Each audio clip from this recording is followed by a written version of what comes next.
Title: The Labyrinth of Echoes. Chapter 1: The Whisper of the Mountain. In the village of Eloan, nestled between emerald hills and shadowed forests, tales of an ancient labyrinth hidden in the mountains echoed through the elders. It was called the Labyrinth of Echoes, a mystical maze said to test the soul and grant wisdom or madness to those who dared enter. 17-year-old Cale, a curious and restless boy with a mop of unruly dark hair and eyes the color of storm clouds, had grown weary of the village's quiet life. He wanted more: adventure, truth, a sense of purpose. "You'll find more danger than glory in those tales," warned old Merrick, the village storyteller, tapping his crooked staff against the hearth one night. "The labyrinth listens. It reflects what you carry in your heart." Many went in. Few returned. But Cale wasn't frightened. One early morning, with a pack full of dried meats, water, and his father's old compass, Cale slipped away from Eloan and trekked toward the mist-veiled mountains. Chapter 2: Into the Maze. The entrance of the labyrinth was hidden behind a waterfall. Cale discovered it by accident. Well, not accident, but instinct. A faint humming led him to the cascading water, and behind it, a gaping archway carved in obsidian-black stone. He stepped inside. Immediately, the light behind him dimmed, replaced by flickering blue flames from torches that ignited on their own. The walls shimmered, and Cale heard faint whispers. "Turn back. Find yourself. Prove your worth." Unshaken, he pressed forward. The first chamber was a hall of mirrors. But these mirrors did not reflect his body. They reflected moments of his life: arguments with his mother, stealing a coin from the market, mocking a friend who cried. Cale backed away, heart pounding, but the door forward wouldn't open. A voice echoed, "Face your reflections with truth." Cale realized the labyrinth wasn't testing strength or cunning. It was testing something deeper. Gritting his teeth, he whispered apologies to the mirrors, facing each moment with honesty.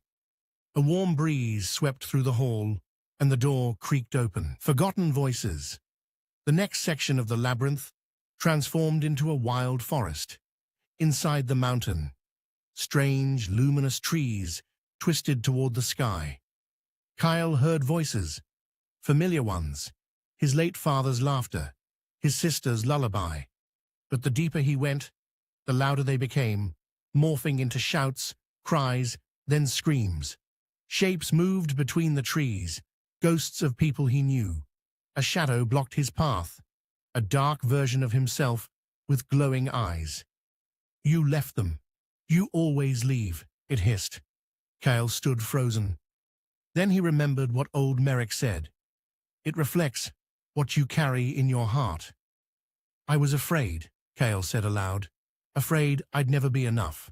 I didn't leave to run away. I left to find how to be more." The shadow blinked, then smiled. It faded into mist, and the forest went silent. The path forward cleared. Choices? Cale reached a grand chamber of floating platforms suspended in a void. Each platform had an item: a sword, a crown, a scroll, a mirror, and a seed. A voice boomed, "Choose what you seek most." Cale considered. The sword offered power, the crown, leadership, the scroll, knowledge, the mirror, understanding, the seed, potential. He stared at the seed. Small, simple, easy to ignore, but it reminded him of his home.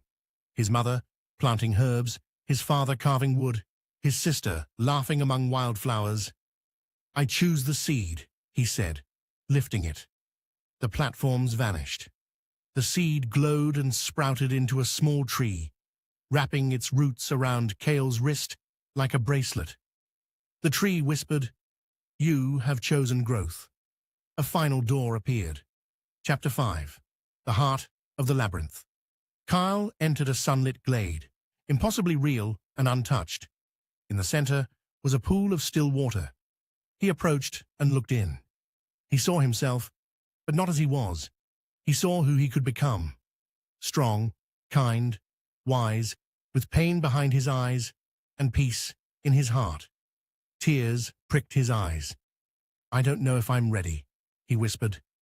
The water rippled and answered, "No one is ever ready for who they must become, but growth comes not from certainty, but from the courage to begin."